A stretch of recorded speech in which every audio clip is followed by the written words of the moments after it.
It's my sin. Yeah. Sometime in life, you just get fed up. Some of my family and my friends, I had to cut them off. If you don't rock with me, then I don't rock with y'all. The time that I was broke and you didn't call. When I had to go to war with a whole squad, you ain't get involved. When it don't go, I go hard myself. That's how it is, that's how I'ma live until my death. I gave my love, therefore I felt everything gon' change you. With a whole squad, you ain't get involved. Ain't the card that the game done dealt. This shit went left, I ain't want nothing else but to see you shine. Yeah, turned you out to my plug to help you with your grind. Hey, he was on the front fold, I told him add 5. That was on my name, but then you ran off with the whole 9. You didn't cross the line, no, I'm gon' keep it real. I'm gon' keep it simple and plain. You fuck up my money, but don't never fuck up my name. When it come to money, friends and family, they gon' change. When it come to money, niggas known to fuck up the game. When it come to money, your closest partner start acting fake.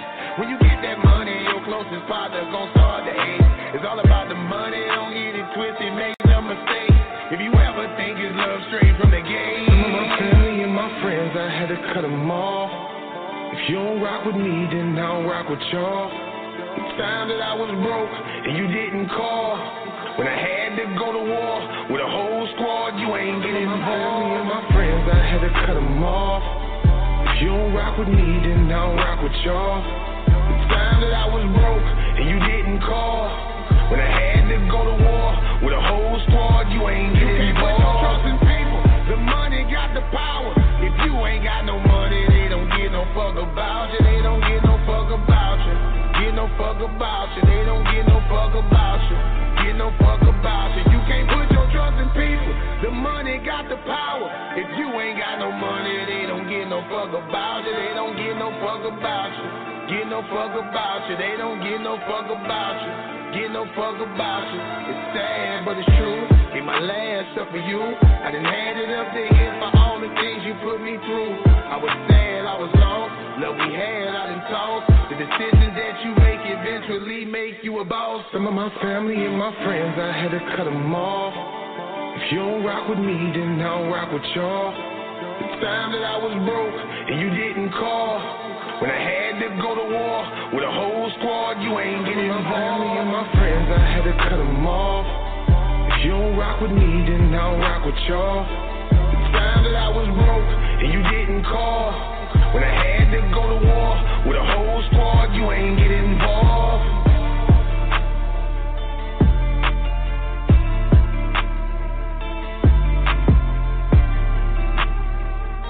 When I had to go to war with a whole squad, you ain't get involved.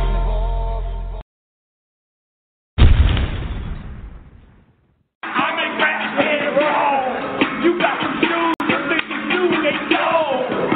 You don't wear them for some shit, oh. They fresher than a motherfucker loving them souls. I'm in crack head wrong. I'm in crack head wrong. I'm in crack head wrong. Look in your house, so the refrigerator is done. Come on, come on, come on, come on, come on, come on, come on, come on,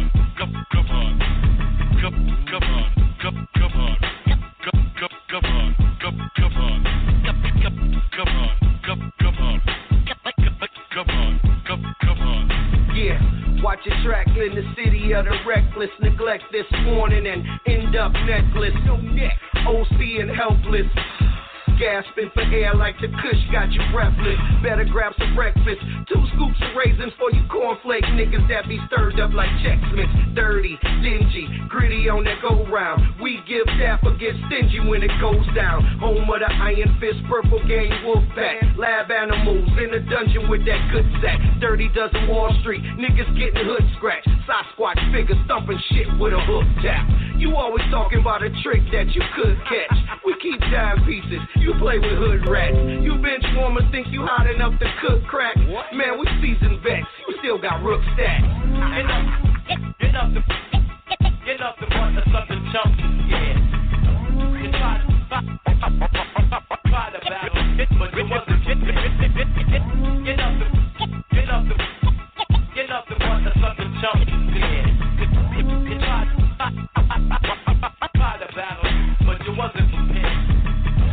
prepared. You ought to be scared, like I'm aiming out a window with the infrared. Put 50-50 on the lottery, 30-30 on your head, crack it like pottery. Honestly, I want you dead. Now that I said that, you should be careful. I could get possessed by full moons, turn werewolf. Go back to normal by noon and be chillin'. Repeat the process, by midnight I be illin'. I seek peace, but I understand war. Everybody in the village ain't on the same accord. It's bad for the team if you ain't checking the score. That's asking for a blowout or route by 44. Pleading for an encore, what you'll get, it's annihilation at them for you losing quick. Decimation, like anyone, I got a reputation. Keep your shit in line and you won't have to face it. Get up the button or something jump, yeah. You try to battle it, but you wasn't. Get up the button or something jump, yeah. You try to battle it, but you wasn't prepared. Come on.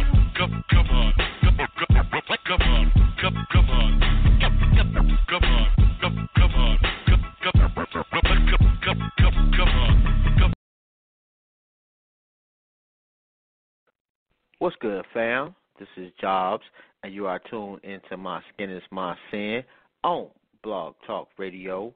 From goons to gods, we welcome everyone. We only got one rule, and that's be respectful.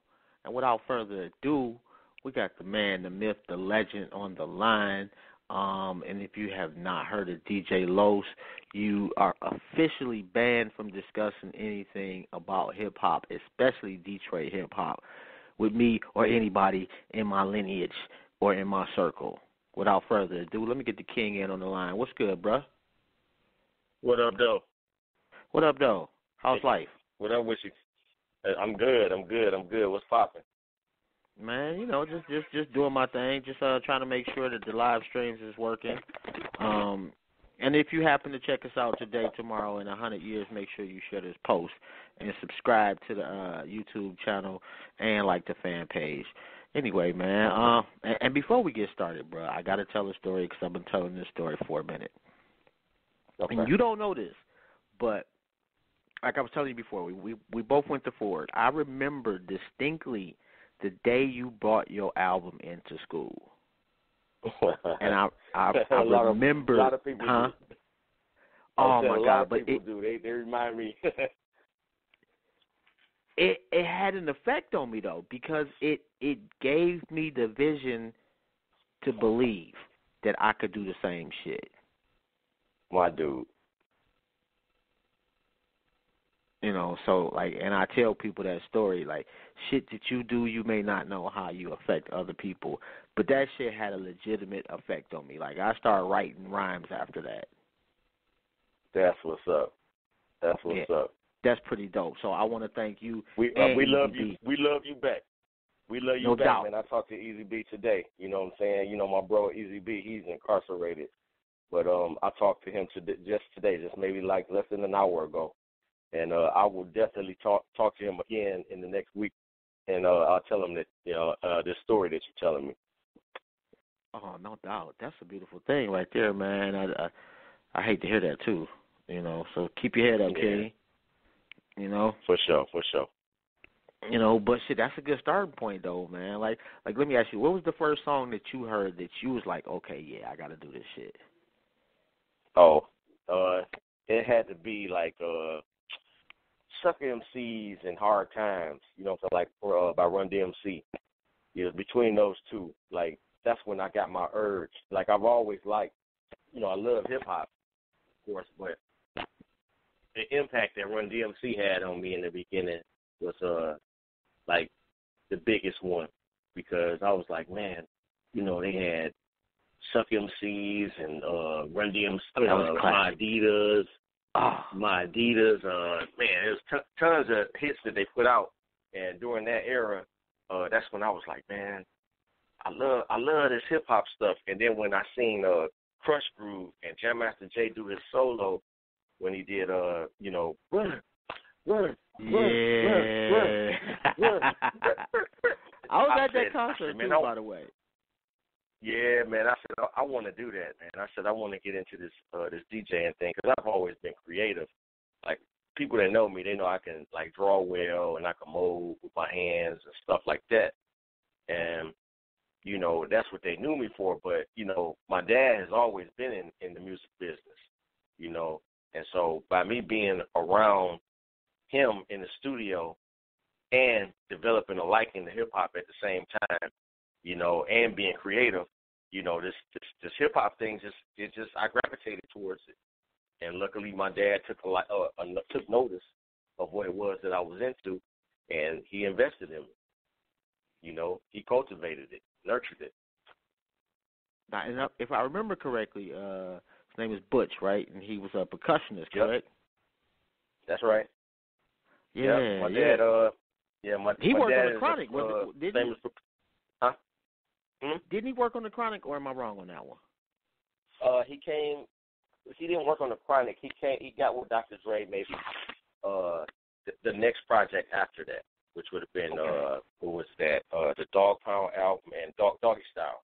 He came at the end of Doggy Style when they did Gin and Juice. So that's when my dad started working with Dr. Dre. Yep.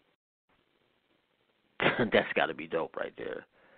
That's got to be dope. Sure. Yeah, it's got to be real dope. The fact that he believed in you, man, and not only believed in you, but was willing to put his money on the line, it's pretty dope, man. Got to make you feel like you're the best kid on the planet.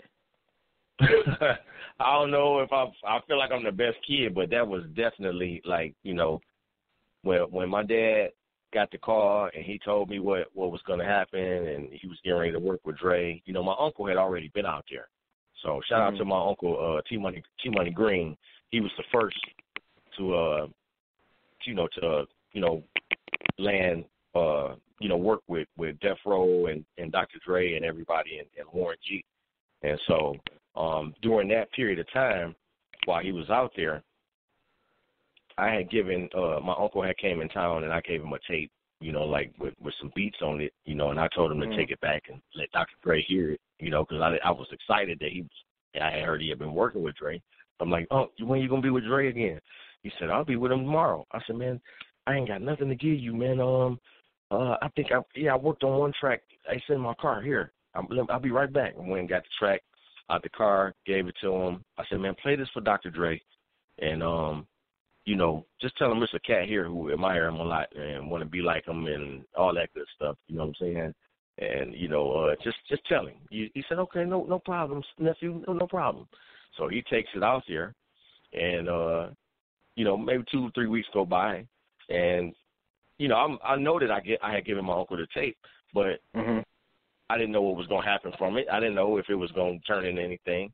So he calls me back and says, Los, you know, and I think I'm mixing the chronological order of the story.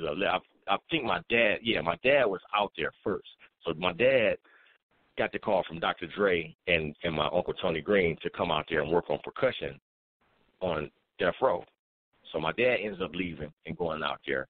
And at the same time, I had given my uncle the tape as well. So they both were out there at the same time. But I knew I had given my uncle this tape, and so he calls me back some weeks later and says, Los, you know that tape you gave me, he said, I want you to hear something. That's what he says. So he puts the tape on, and he's playing it over the phone, and he's like, what you think? I said, oh, that's cool. You got somebody rapping over my track. You know what I'm saying? I couldn't recognize the voice or nothing, you know. Right. But I was like, my man can rap. He's sweet. You know what I'm saying? But, you know, that's dope. But, you know, in my mind, I'm like, I don't know who that is, and what is this? You know, I told you to play the beat for Dr. Dre. You know what I'm saying? That's what I wanted. that was my intent, right?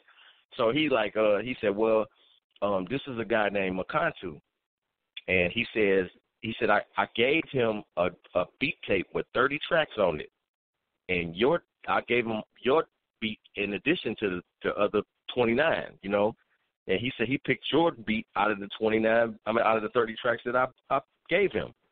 I said, what? He said, yeah, man, it was other people that I had gotten beats from too, and I was trying to get a bite on them, and he picked your track. And he said, as a matter of fact, he said he knows who you are. And I said, oh yeah. He said he remembers your album. He said he went to Henry Ford High School with you in Detroit. I said, what? He said, well, yeah, the guy is, you know, his name is Makantu, but his stage name is Lord G. So he calls himself Lord G. And so we get this song, and it's going to be on Death Row Records. I said, okay, cool. He said, as a matter of fact, it's going on the soundtrack to a movie. I said, what? He said, yeah. Don't worry, we got the paperwork together. You know what I'm saying? I said, what movie? He said, well, Death Row is working on a soundtrack to a movie called Above the Rim, and your song is going to go on the soundtrack. I said, what? I said, well, we got to go back in the studio and fix it. You know, I wasn't done with the track. It needs to be EQ'd. You know what I'm saying? I need to add some stuff. You know, I'm excited now. So he's like, no, don't worry about it. I said, man, so, but I don't want Dre to hear it and think it's whack. You know what I'm saying? He said, Dre already heard it. I said, what?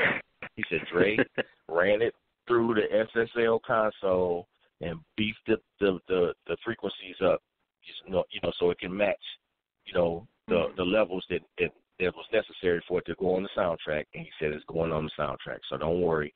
We're getting the paperwork together. You know, I'm going to fax it to your manager. Rest in peace, my manager, Mr. John Maxey. He just passed away recently. And he said, you're gonna get your royalties, so don't worry about that. You know what I'm saying? So I landed a song on the Above the Rim soundtrack, you know. That's crazy. Yeah. That is crazy. Now I got to go back and check that one out. Yeah. Like, I had seen it, but, you know, I've been packing lately and trying to get shit ready for our move. But, man, I definitely got to check that out. That's just dope as hell. So have you ever gotten a chance to chop it up with Dre? Yeah, I've been in the studio with Dre. Actually, I've been at the board with just me and him. He probably wouldn't remember it unless I told him who I was, because at the time, I was just out there visiting my dad, you know, on vacation, I'm jumping subjects, because I did this song on the Above the Rim soundtrack, but then my dad was, he ended up playing percussion for Dr. Dre and playing on all of the Death Row stuff that came after the Chronic. So Murder Was the Case, Doggy Style, the Dog Pound album, Rage, Tupac, everybody that came after the Chronic, my dad is on every one of those albums. So needless to say, every year I would go visit my dad and hang out in the studio with him, you know what I'm saying, at times with Dr. Dre and them, you know what I'm saying? So it's only one time, I think I was out there for a week, and I was around Dre for, a few days in the studio when they were doing the Aftermath album. And I even had a conversation with Dre because Dre, he said I reminded him of one of the radio jocks out there. His name is Theo from 92.3 The Beat or something like that. So Dre, he had this inside joke every time he see me, he'd hug me and he'd be like, don't he look like Theo from the Beat, y'all? And everybody in the studio would laugh, but I didn't know who the guy was, you know what I'm saying? Because I'm from the TV. Right. I don't know the radio like that, so I didn't know who he was talking about. But it was supposedly this Philippine radio jock out there that I favored, I guess. So it was funny, you know what I'm saying? After I found out who he was, I said, oh, that's who Dre was talking about. But I remember being in the studio with Dre, and he was sending a runner to go get a certain song that he was going to sample some drums off of. And he said, he sent the runner. He said, it's a King T. Dre was trying to reduplicate the song that he did, the songs that he had in Let Me Ride. And there's a breakdown part where he say, the beat says boom, boom. He said, what all the niggas saying? And it's a little drum beat that plays underneath it. So I know exactly what it was because I had sampled it before. So Dre sends the runner. He said the runner is a guy who leaves the studio and goes get whatever you need. You know what I'm saying? He's like the guy, if you need something to eat, you need a record, or you need anything, he goes and gets it and brings it back to the studio so you continue working. So he tells the runner to go, grab this King T record because that's where the drums came from. And as the runner's about to leave, I'm like, Dre, it's not on that album. And he said, what are you talking about? I said, it's on the song Rough Rhyme. You're absolutely right. It comes from that, but it's on the 12-inch to that album. It's not on the, so it wouldn't be on the album. It's on the 12-inch single. So those drums aren't open on the album. And he was like, You're right. Yeah, I was like, yeah, I you know what I'm saying? I know because I sampled it before you put it out, and I was hurt when I heard you do it. You know what I'm saying? So people remember me from that. As you know, outside of who my dad is, he knows my dad very well. You know what I'm saying? So yeah, so I have been with Dr. Dre before. That's cold right there, man. That is so cold, man. And let me ask you this, like, and I'm not really a structured type of individual, so I'm with the whole jumping around because that's what I do pretty much. Who you got on your Mount Rushmore of hip hop from Detroit? Shoot, you know I'm tied in with a whole bunch of people. Okay, so Step out the box. What? Okay, I'm stepping out. Okay, as a fan, so we're gonna start with production. I'm Jay Dilla. Ain't nobody touching Dilla as far as hip hop production. Jay Dilla is the greatest hip hop producer out of Detroit. You know, now you got other people that got different styles, and you know they reign in other areas of hip hop. You know, even like right now, you got Helluva reigning supreme on the hood street level. You know what I'm saying? Him and Kid, they sold up the radio airwaves with their sound. You know, so I don't take no credit from them. But in my book, Jay Dilla is the greatest that came out of here because I witnessed how that happened, and they still play his music to this day. It's like timeless hip hop. You know, he did stuff with Busta, Slum Village. Well, of course, Slum Village, that was his group. He did Busta Rhymes, Tribe Called Quest, you know what I'm saying? Janet Jackson. Man, his I didn't know he did resume Janet Jackson.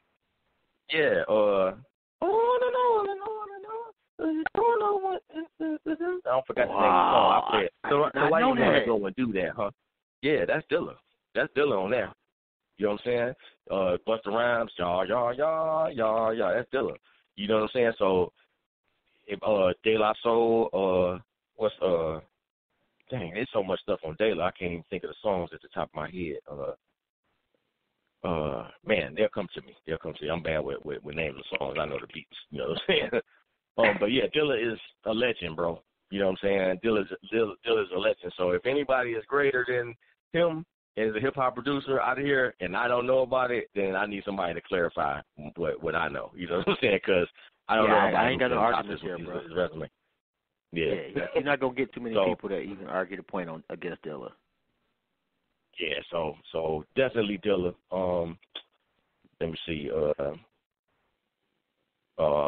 Who else? Like production wise, and DJ wise, DJ Dez, that's my homie, one of the 12 Tech Mob members. You know, I'm also a 12 Tech Mob member, but DJ Dez is like the most multi-talented DJ to come out of here because he not only DJs, he makes beats and produces. He was a DJ for Slum Village back in the day, and he's also a percussionist. You know what I'm saying? He plays, like salsa and Cuban percussion. You know what I'm saying? So he lets his ethnicity show in his instrumentation. So Dez is like the most well-rounded DJ and multi-talented DJ that I know. You know. Okay. It's a bunch of DJs though. They're all my peers and they're all my friends. Gary Chandler, Zap, Fingers. You know what I'm saying? It's a gang of them. You know what I'm saying? They come out of here. Man, Fingers. And, I'm gonna. Oh yeah, for sure.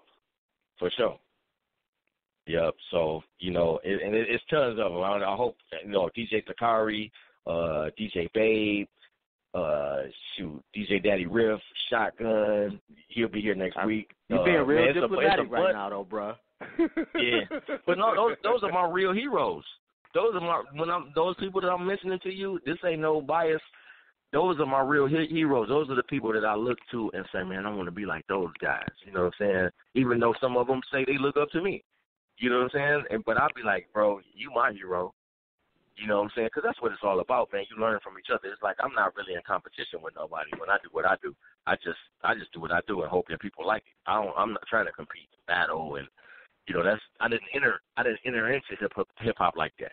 see what I'm saying? I didn't come in like I gotta make a name for myself and I gotta outdo everybody else. So I don't approach it the same way that a lot of other people may. They didn't have they might not have had the same opportunities that I had. You know, my dad was in Parliament Funkadelic and worked with Dr. Dre and all that stuff. So I had somebody to help pull me in. Right. You see what I'm saying? So I never felt like I gotta fight to get in here. You see what I'm saying? So, you know, I admire them guys. They inspire me. So, you know, it's a lot of DJs I'm probably leaving out, you know what I'm saying, in here, but definitely those ones that I've mentioned. Now, so far as the like MCs, man, shoot, there's so many. Guilty Simpson from the Almighty Dreadnoughts is like one of my favorite lyricists from here. You know what I'm saying? Guilty, of course, Royce the 5'9", and Eminem. You know what I'm saying? You know, those two names right there go without saying to me. I should have had them first. You know, Eminem and Royce at the top for me. You know, Guilty, voice-wise, and diction and clarity and rhythm. I like Guilt.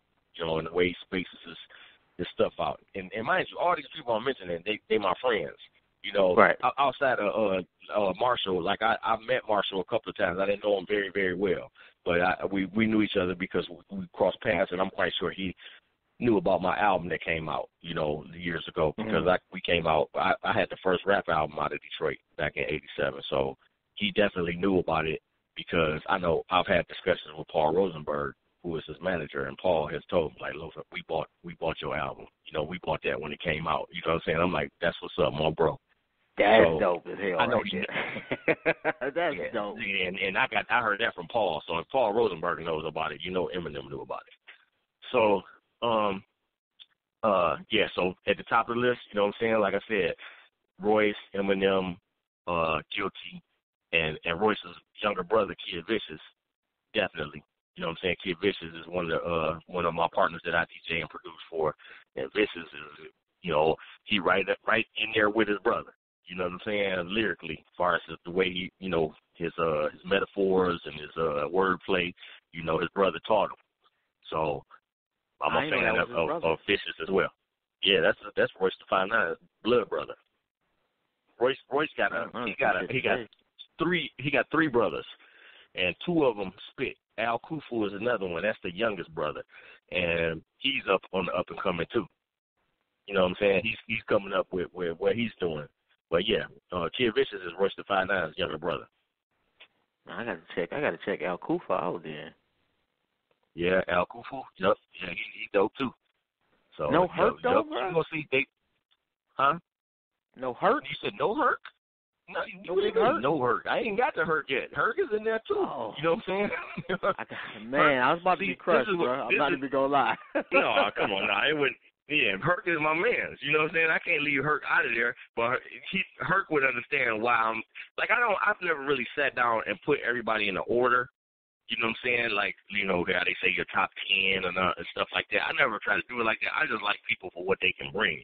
And definitely Herc, but Herc is when I listen to Herc when I'm on some street stuff, you know what I'm saying? Right. Rock with the first rock bottom, you ate it up, you know, and gave it up. I mean, you know what I'm saying? Come on now, you know, Herc is my man's too. I DJ for Herc too.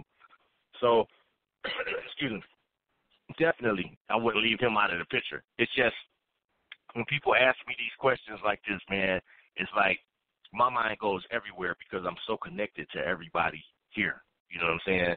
You know, I'm connected with the old school cats. You know, you got like people like Boss back in the day, female MC that was signed to Def Jam. Love her. Boss was dope. You know what I'm saying? Extremely. You know, I DJ for her, but she hasn't been doing anything in recent times, but she's still dope like that to me. You know what I'm saying? Awesome Dre, Pioneer. You know what I'm saying? I DJ for him. My group, the ARES, Alias Pinocchio and Slaughter, they come from the Almighty Dreadnoughts. You know what I'm saying? When I think of them, then I think about Super MC. Super MC is like the dopest freestyler out of here. You know what I'm saying? So it's like it's hard to incorporate everybody because I'm so connected.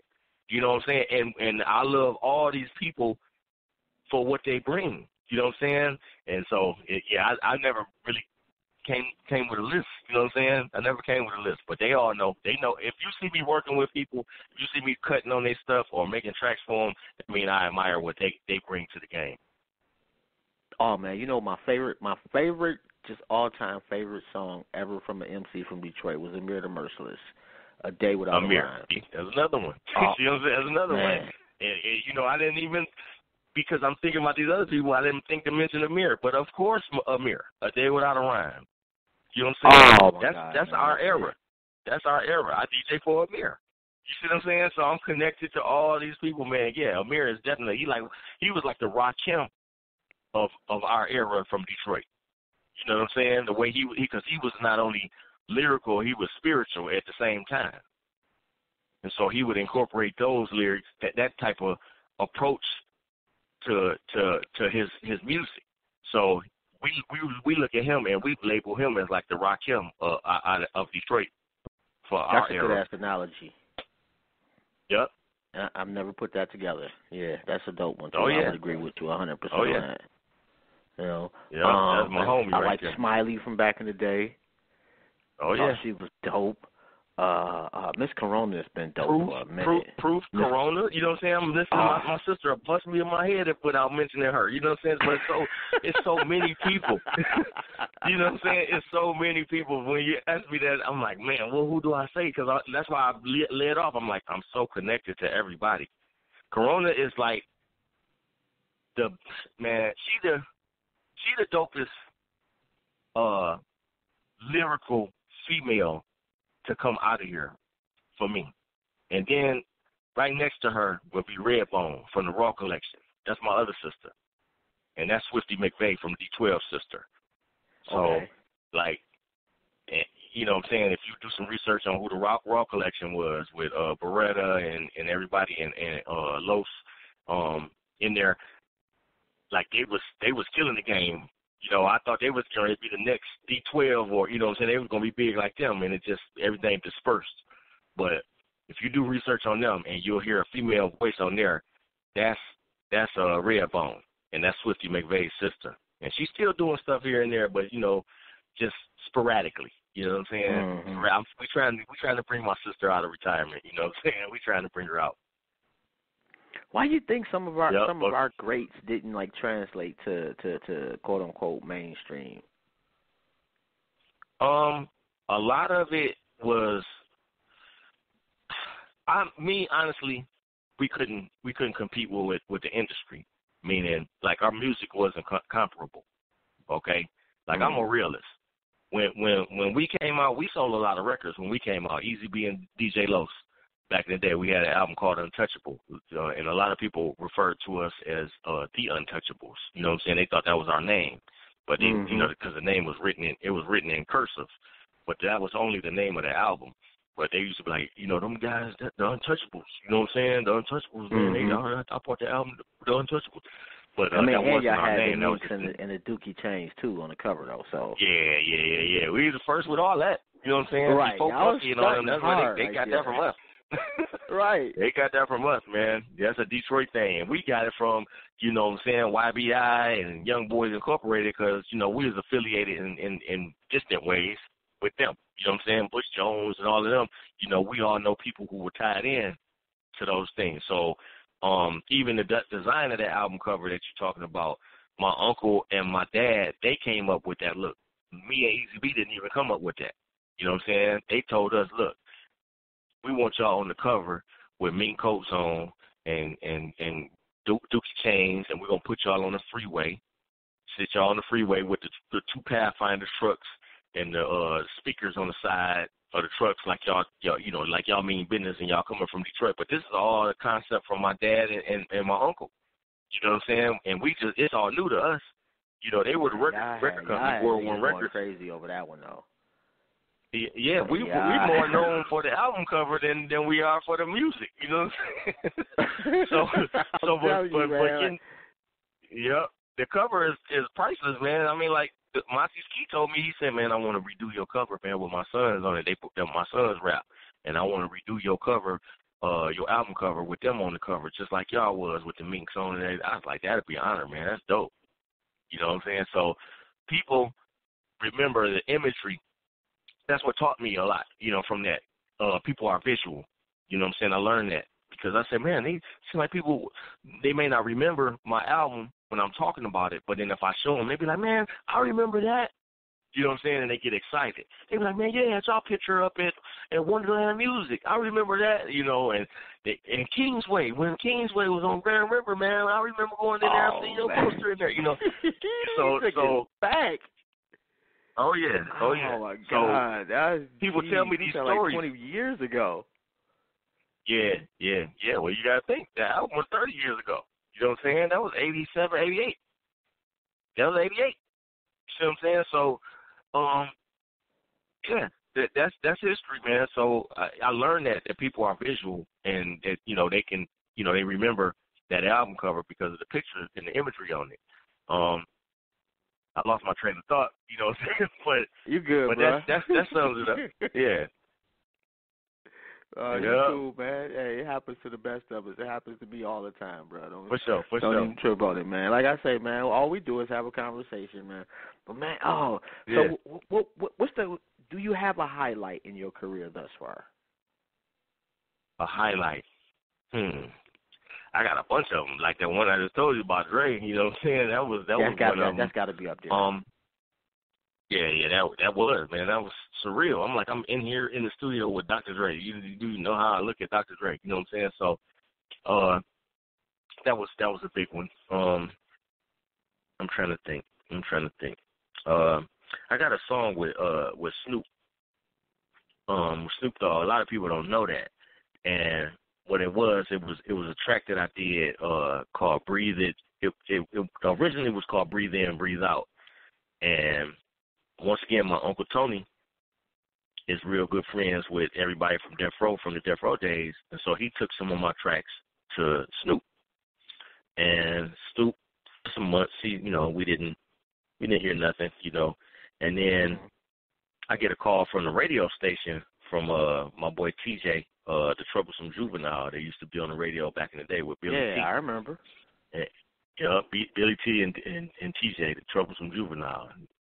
So TJ calls me. He's like, Los, I was watching an internet TV show that Snoop got out, and at the end of the show, it sounded like I heard one of your beats, man. And he would know because I used to.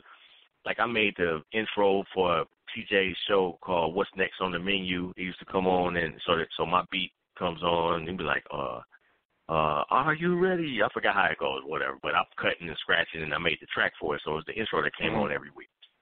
And I used to give TJ my beats all the time so he could play in the background while he's interviewing artists and stuff like that. So he recognized my track from that. And from when I did a track on an artist from here named Dusty McFly. Dusty from here had a record called I'm Out Here. It was pretty popular a couple of years ago here. But prior to him having that success, I had a track on Dusty called Breathe In, Breathe Out. And my uncle still had a copy of the track, and he gave it to Snoop. So my boy TJ from the radio calls me like, Los, I think I heard your song. I heard your beat playing on Snoop Dogg's television show, but it was Snoop rapping on it. I said, you more than likely, that's probably right. And I have never heard it before, right? He said at the end of the show, when it goes off, he's playing it. So he gave me the website to go to, on YouTube and go look at it, or whatever it was. It was a GNN network or something like that. He had some type of TV show. I don't know if he still does it or not. I think he does. And sure enough, I go on there, and I hear my track with Snoop rapping on it. And I'm like, oh, snap. I got Snoop rapping over my beat. That's pretty fucking dope so so I tell my dad, I said, Dad, he was over at the crib. So I said, Dad, what is this right here? I played it for him. He said, that's Snoop. And he said, that's your beat. My dad know my music, you know what I'm saying? Because I always play beats for him. He said, oh, you got some money coming. I said, yeah. He said, well, tell your manager get on top of that. So they did. And you know, I never got my proper credit for it. You know what I'm saying? Like, it's not, my name isn't listed on there, but I do own 75% of the song now. And gotta be lovely. you know what I'm saying? So I get my royalties off of that as well. You know what I'm saying? So that was a highlight, though. That's definitely a highlight of my career. You know, having Snoop, you know, wrapped up on my track. Yep. I remember going to a concert on my 21st birthday, a Snoop concert. I know that's totally irrelevant, man, but that's just got to be a fucking great feeling, man. You turn on the radio and it's Snoop and your beat. Yeah, that was like, wow, you know what I'm saying? And, you know, then I went and Googled it on the internet, and it was supposed to be this big leaked song, and they thought that Snoop was going to perform it at Coachella, and it's called Breathe In. It's called Breathe It In, you know what I'm saying? And I click on it, and it's my beat, and I'm like, oh, snap. So, you know, I thought it was going to be a big, big song, but it was one of the albums that he put on the internet for, it was like for digital download only, and it wasn't much push behind it. It was on the Stoners EP. You know, he even says my name on the song. It's not on my song. I think what happened is, I think Snoop made a mistake. What happened was Snoop called my uncle and asked me. He said, "Hey, what's your nephew's name?" And my uncle was like, he told him. He said, "What is Los?" You know what I'm saying? Los is my nephew that gave you that made the beat for you. He said, "Okay, because I'm gonna put his name on the song. I don't want that nigga mad at me." You know what I'm saying? That's what he told my uncle. So my uncle showed me the text and everything. I was like, oh, that's dope. That's what's up. You know what I'm saying? So I didn't think no more about it. This is when he was supposedly writing to the song and before it even came out and all of this stuff. You know, I forgot that part. He had told us he was writing to it, but we never heard nothing else about it. You know what I'm saying? So when it ended up coming out, people started calling me and was like, you know, Los, I think I heard Snoop even say your name. I said, I listened to that song a bunch of times, man. I didn't hear my name. I heard my uncle's name at the end of the song. He gives him a shout-out, but he didn't say my name. So then when I listened to the whole EP, he says, good looking out, Los. He says, good looking out, Los. He says it on another song, though. And so I think that he might have got mixed up on which track he had gotten from who and all of that, and he went and put my name on the song that Daz produced. You know, that's a lot of weed, though. You know, yeah, that's exactly what. For remembering anything. Yeah, and it's called the Stoners EP. So you know what I'm saying. That's what it's for. It's for the smokers. You know what I'm saying. And the name of the song is "Breathe It In." That's what, and the whole song. That's what he's talking about. He's talking about smoking weed.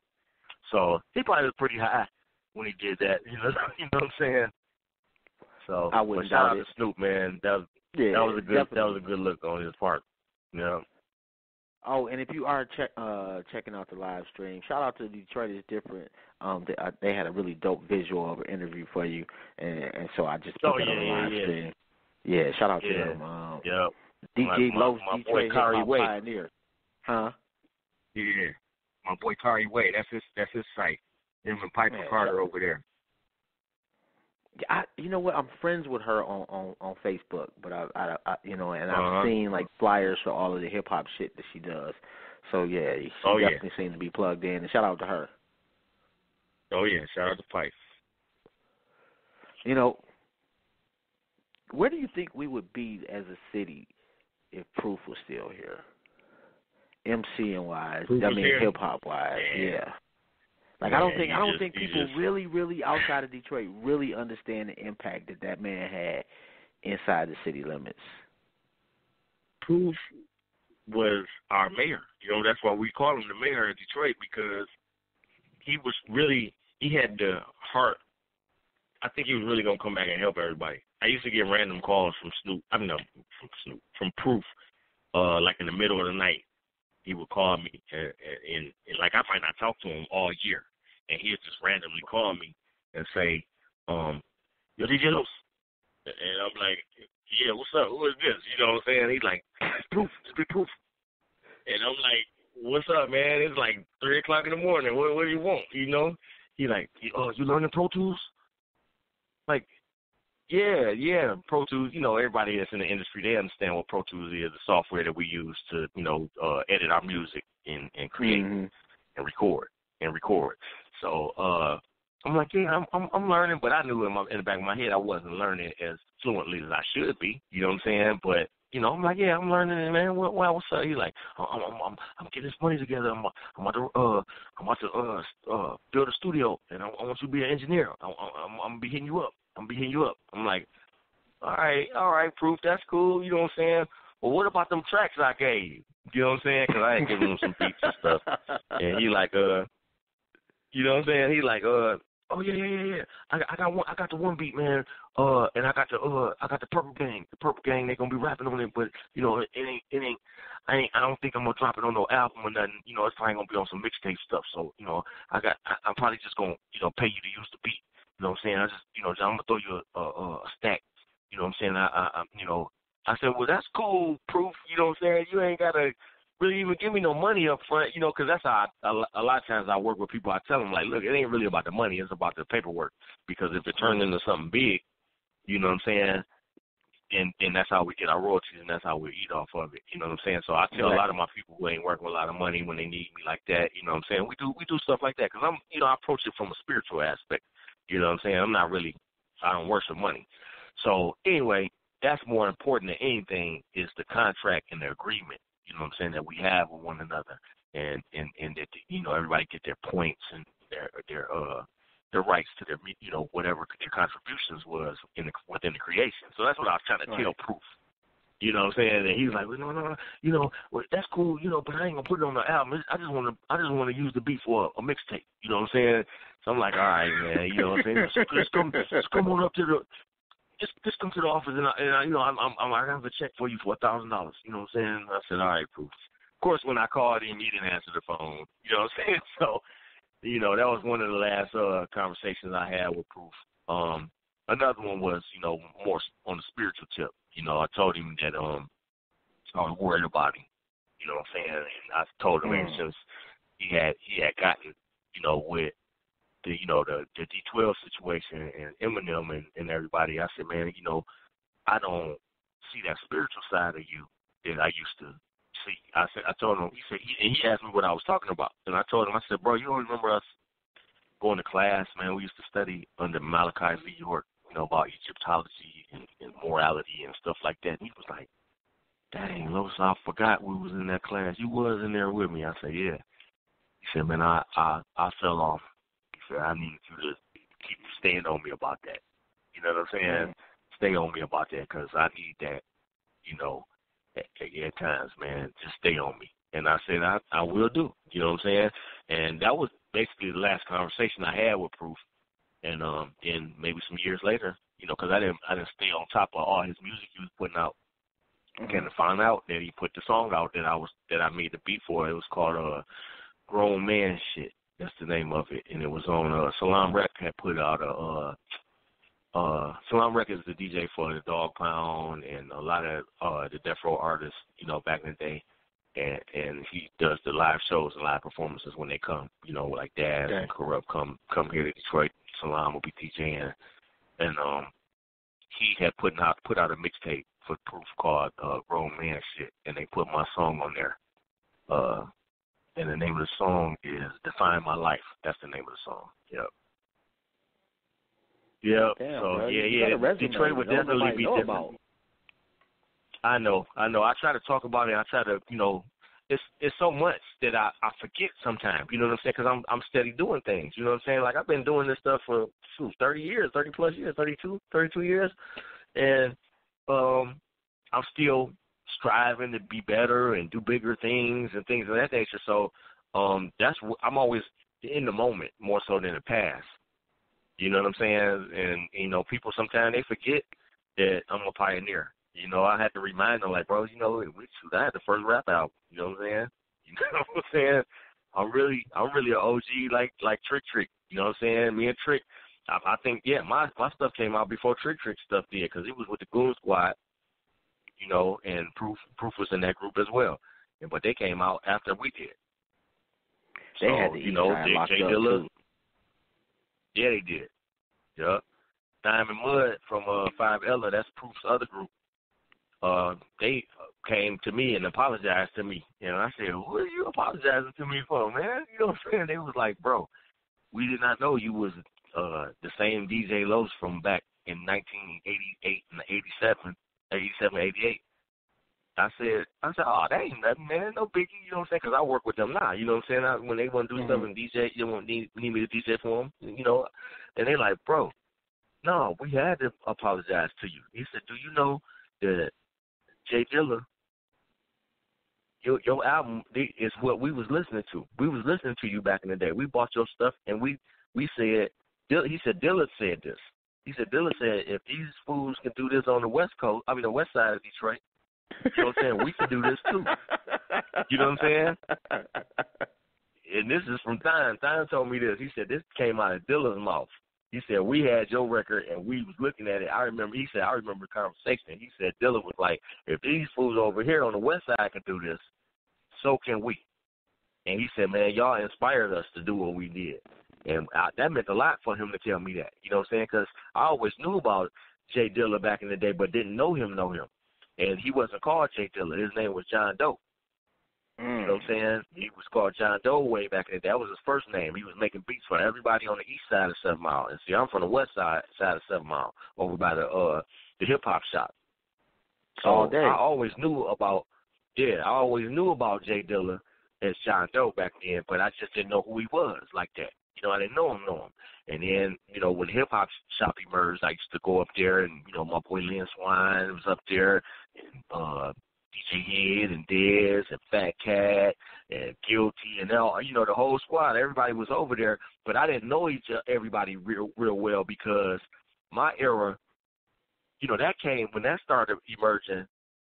My era, as far as the Austin Dre's and the Merciless Amirs and Detroit's Most Wanted and Prince Vince and Smiley, you know, that era had already passed.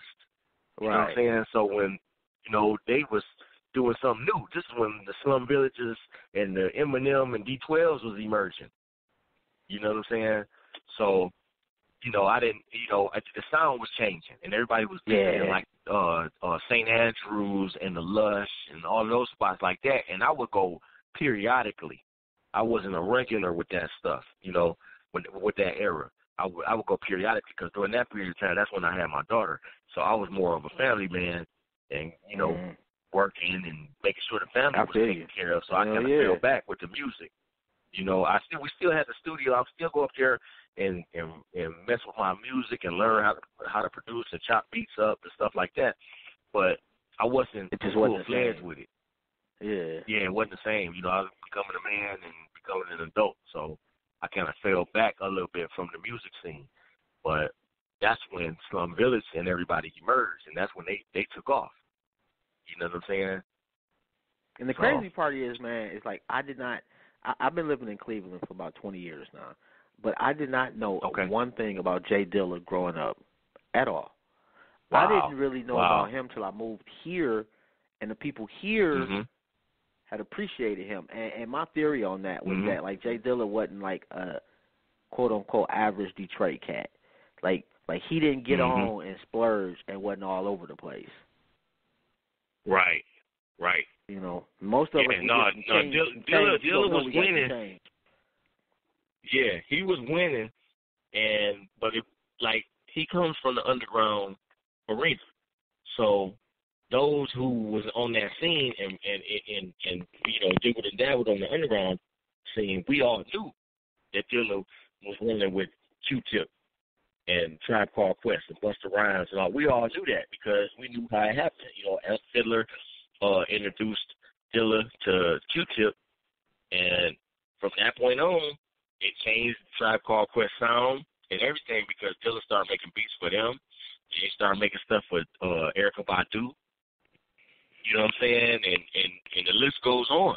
You know what I'm saying? You go research Dilla, you'll see how many people he didn't work with, and you be like, dang. And it's people here who don't know who Dilla is. You know what I'm saying? They be like, hey, Dilla, who is that? You know what I'm saying? But we all know, I knew, and I wasn't even a diehard fan like that. I just knew he was dope.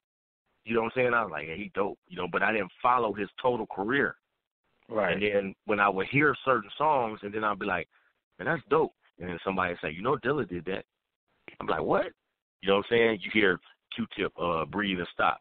You know, like, that's dope. That's dope as hell. That Q-Tip song sweet. They be like, you know, Dilla made them drums. You know, Dilla produced the whole track. Like, what?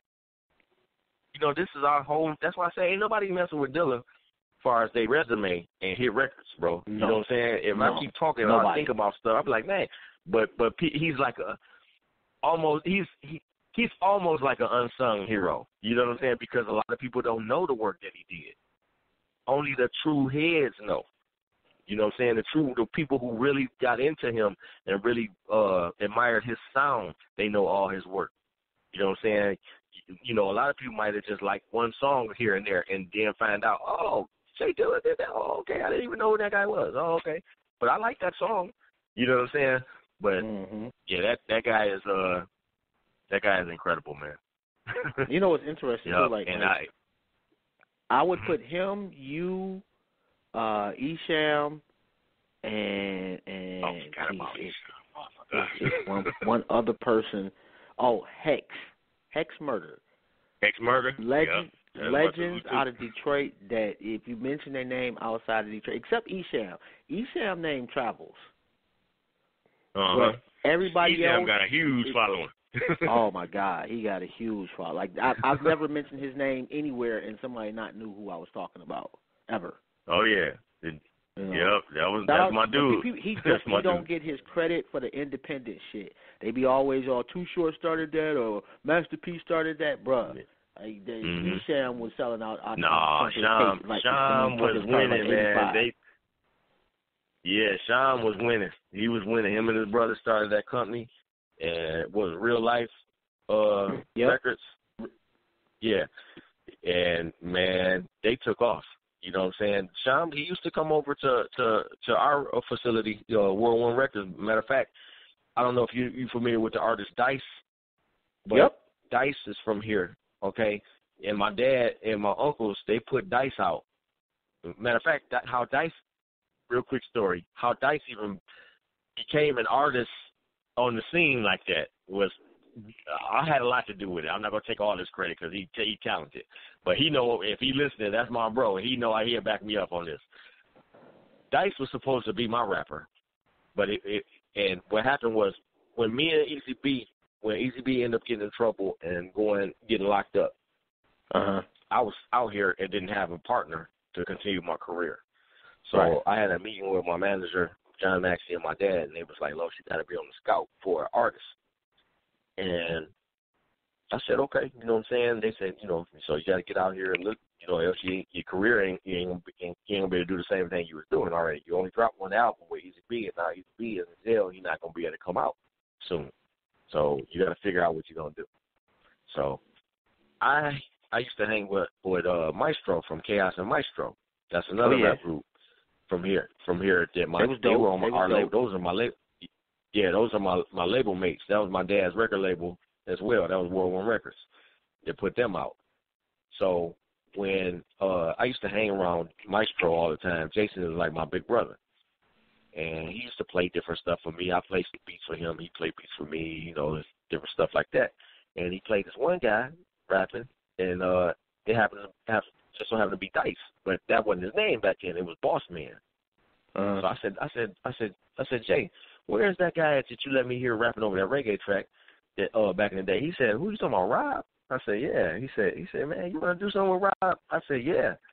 He said, all right, I'll hook that up. So he gave me his number. We exchanged numbers, all of that, and I told my dad about him. So we set up a meeting, and my dad and them decided, okay, y'all going to be a group. All right, what y'all going to call yourselves? So I said, well, he calls himself Boss Man, and I'm DJ Los. We just gonna be Boss Man and Los. You know what I'm saying? Boss Man and DJ Los. It's gonna be like that, just like Easy B and Los before. And so that's how we started working together. But then we started having like clashings with the creativity. We'll like something 1 minute, and then I feel like Dice was like, man, I don't like that song now. Let's start over. Let's do something new. Let's do this. You know what I'm saying? So I got frustrated because I knew what was going on. I'm like, I said he liking this stuff, but he taking it back to Jason, and I know my big brother is being extra critical about it. You know what I'm saying? And he telling him, man, if you'd have let me do that beat, it'd have been better, but you know what I'm saying, or so he downplaying what we was coming up with, and so I ended up telling him, I said, Rob, why don't you just let Jason produce you? You know what I'm saying? Because I know what's going on. You know what I'm saying? Let him be the executive head of what's going on, because it ain't making no sense that we start on something and we like what we doing, but before we can finish it, then you come back the next day and you scrapping it. Like, that ain't how we left off.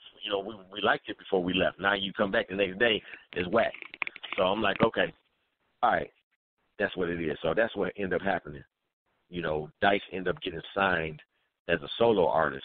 We even, my dad and my uncles, they created a sub-label because they didn't want any profanity on the World One label, so they created Raw Dog Records and put Dice on Raw Dog Records so he could cuss. You know what I'm saying? Because the previous two artists, Easy B and DJ Los and Chaos and Maestro, we didn't have any parental advisory stickers or labels on our records.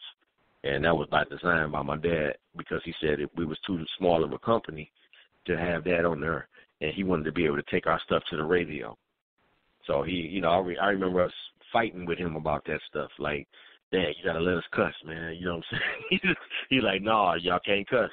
You know what I'm saying? No profanity. And so that was one of the downfalls of us being bigger than what we could have probably been when Easy B and Los came out, because we didn't have no profanity on our label, on our record. And we came out around the same time NWA came out. Yeah. The Two Live Crew. You see what I'm saying? So that's the gangster rap and like raunchy hood stuff, it was starting to emerge big then while we was in the midst of it, and we was like clean cut and soft.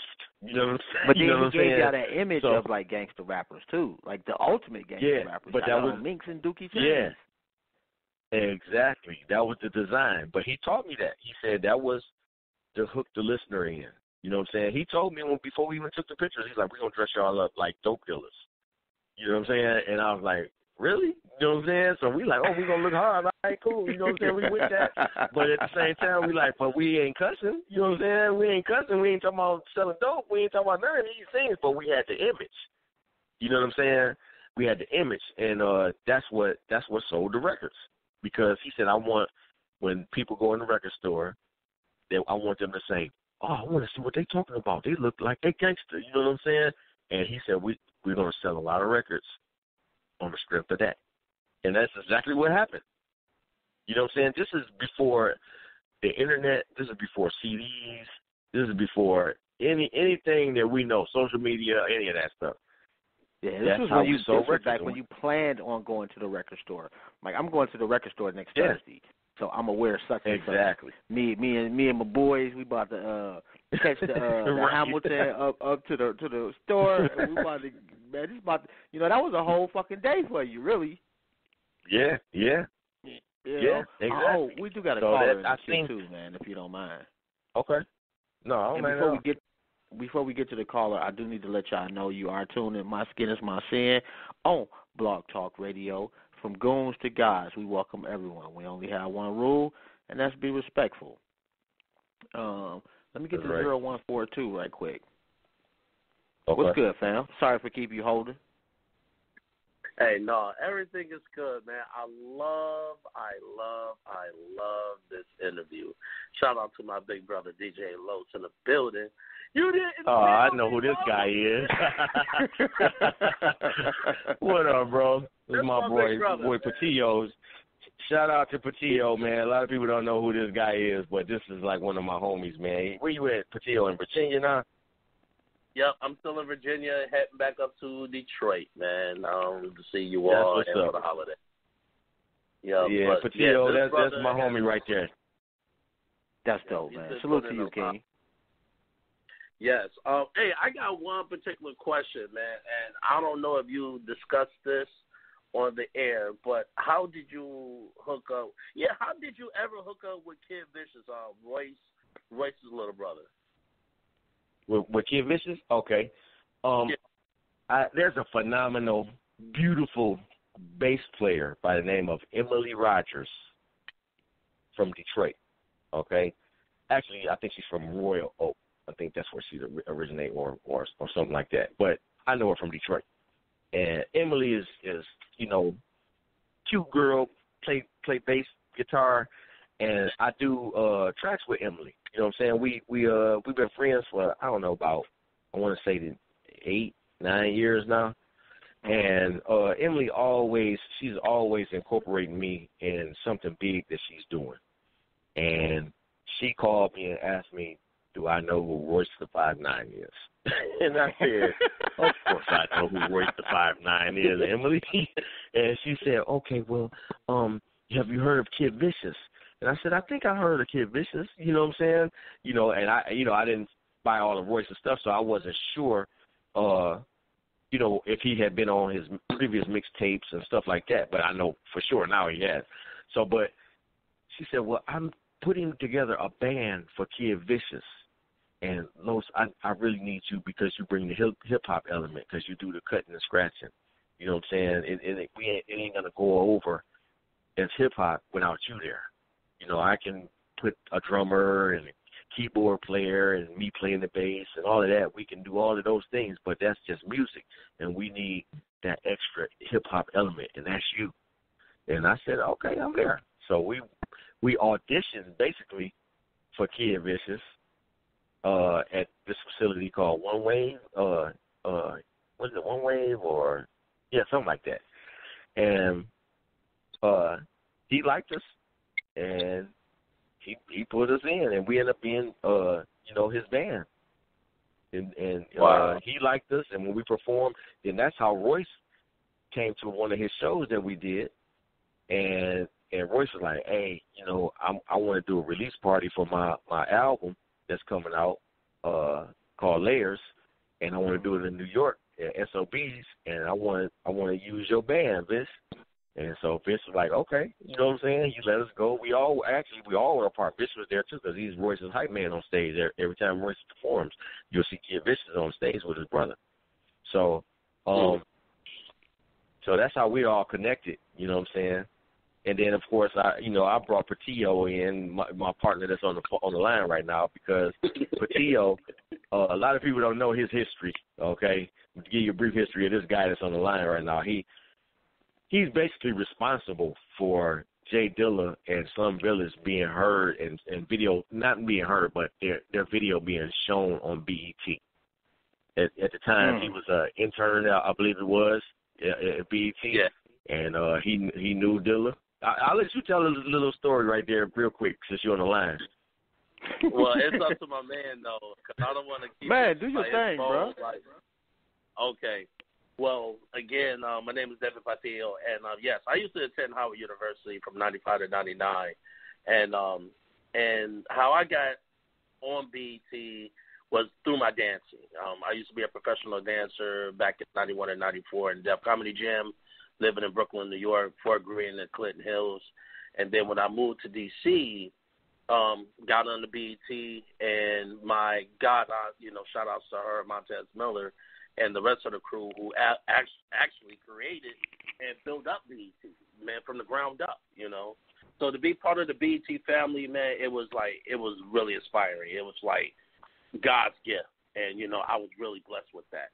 Now, I went to high school with Dilla and everybody at Persian High School because I'm originally from Detroit, but only went to Detroit High School for like 2.5 years. I was raised in the West Coast. So, fast forward. And I do apologize that you had to go to Persian, bro. I know. But I went to 2 high schools, though. I went to Persian and Osborne. Yeah, that's another story. That's another story. Oh, man. That hurt to hear right there.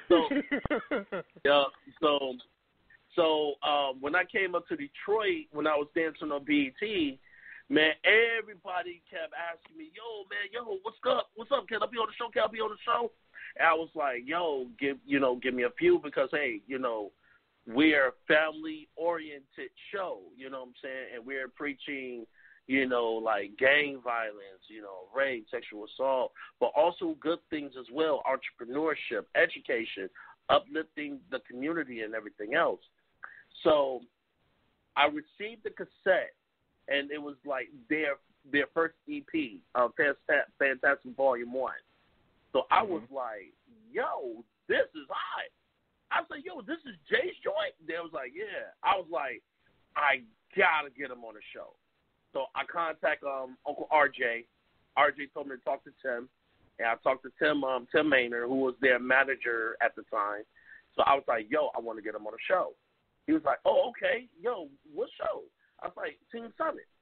Really? I'm like, yeah, man. Hey, I already talked to my boss, Cedar Lewis. I mean, at that time, she was Cedar Milam. And, you know, she was like, she loved the music. Miss Deborah Lee loved the music. Everybody loved the music. So we got him on the show. This was back in November of 96, performing everything. And I'm like, that's my people. So I started, like, you know, helping out, selling some of their cassette tapes out in D.C. D.C. was booming. They loved Slum Village. They wanted to hear more. So when it comes to, like, D.C. loves J.D. or loves Slum Village, I created that. So fast forward. I started getting a lot of people on the show. I started getting a lot of people on the show. I got 7 Mile. I got my cousin Dancing Davina. Got Exhibit.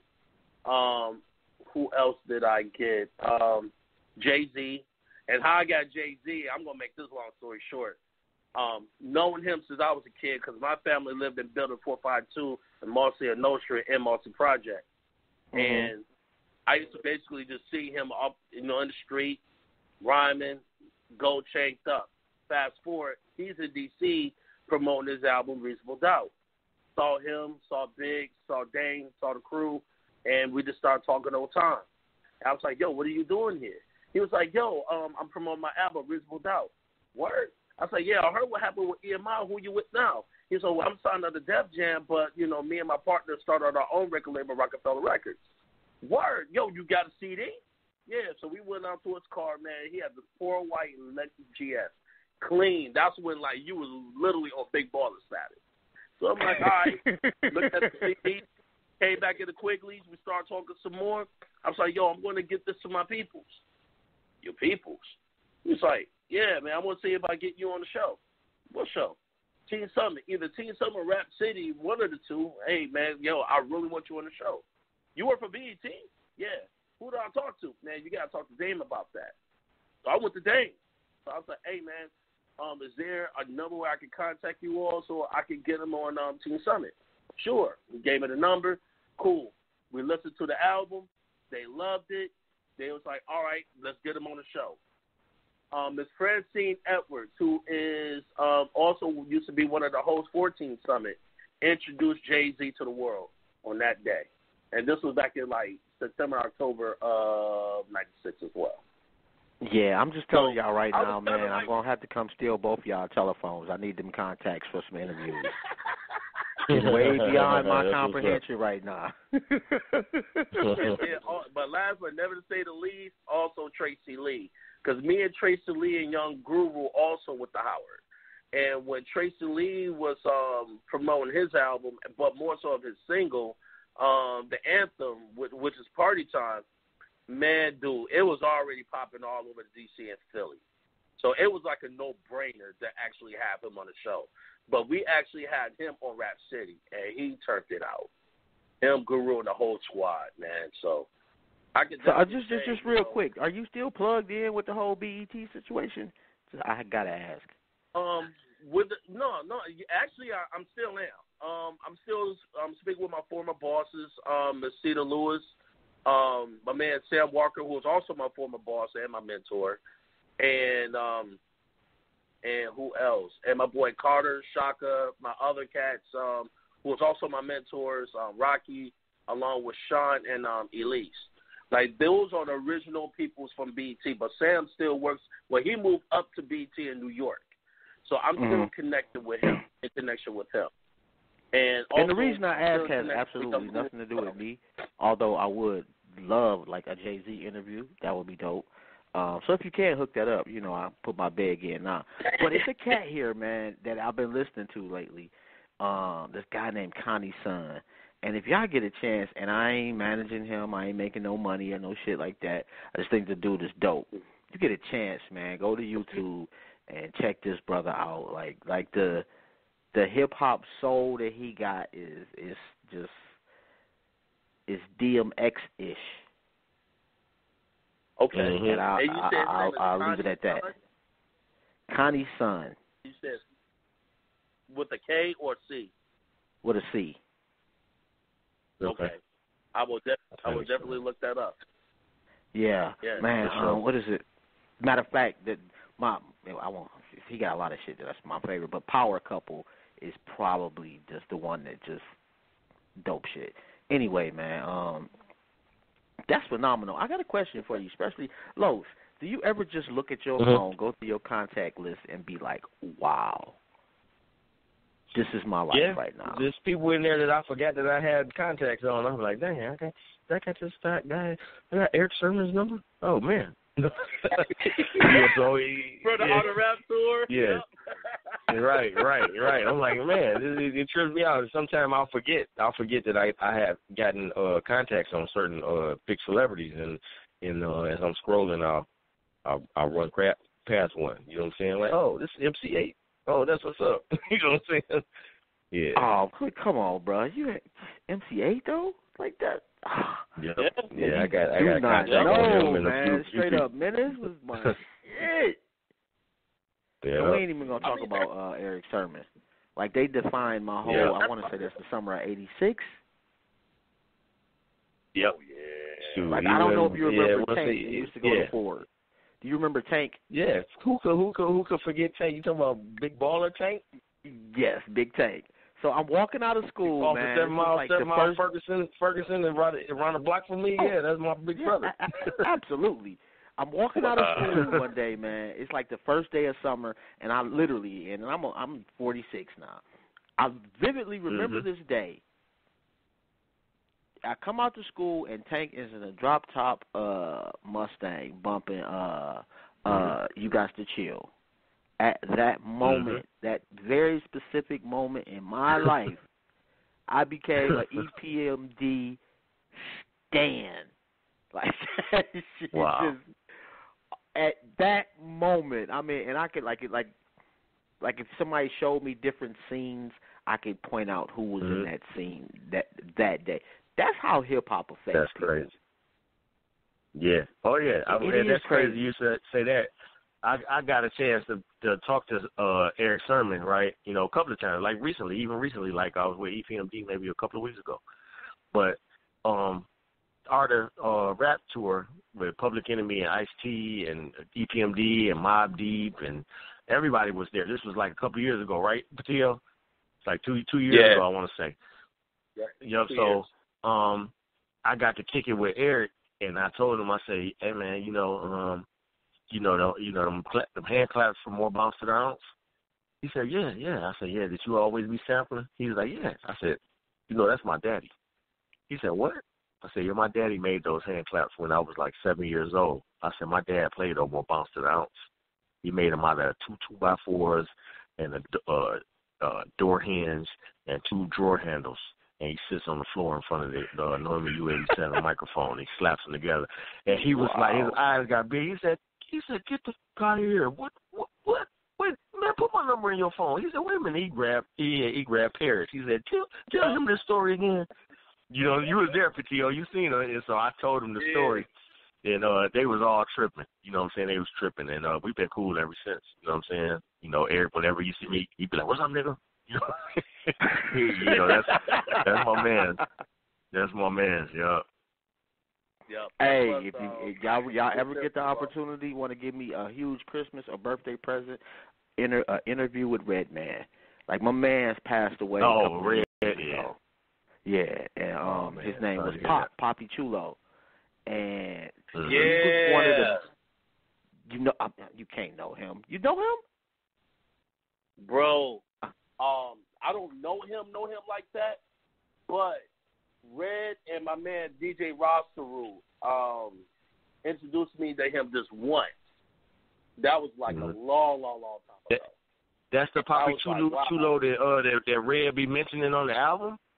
Because he's mentioned, because Red has mentioned a name, and he said that name on his records before. You know what? Chulo, he said, It's like a Papi Chulo is like I think it's a Puerto Rican like staple. You know, like yeah. Right. You know what I'm saying? Okay. Yeah, it may have something to do with that. But like my man's was like one of the dopest MCs I ever personally met, and Redman was just like his guy. And that's like, you know, me and him go back like 20-some years before he passed away. So I always said, when we start doing the show, I ever get the opportunity, that's like one of the people that I'm going to stand for and try to get on the show. Okay. If we can make that happen, we will. Staten Island. Yeah, because Redman's in Staten Island. This man, he loves to give interviews. Like he's a real humble dude. I ain't gonna front. He's real cool, hilarious as hell. He would definitely have you laughing all day nonstop. And I would say, man, give my man DJ Roster, that's his DJ. How you spell that? DJ Roster, like Rasta, like a Rasta. Oh, okay. RASTA. He was also Fight's DJ. Yep. I'm definitely. I appreciate that angle right now. I'm always begging, you know, and I like, you know, like I'm gonna remember this interview for as long as I'm still breathing. Because like I was telling my peoples, you know, well, it meant something to me. And like I was telling you at the beginning, like you meant something to me without you even knowing it. And just being able to share a little bit of a true hip-hop history from not only where I was born and raised, but I was able to bear witness to the shit. It's pretty dope to me. You know? Yeah, I appreciate that, bro. You was like one of the people, and you and Hex were like two of the two people, like if I could get a chance to interview anybody from Detroit, it would be you and Hex. And I reached out to Hex, and, you know, health-wise, he just wasn't in the position. Right. But, and so, hey. Shout out to Hex Murder, though. That's my bro right there. Shout out that's to my him, bro, man. the Super Coon. Shout out to the Super Coon.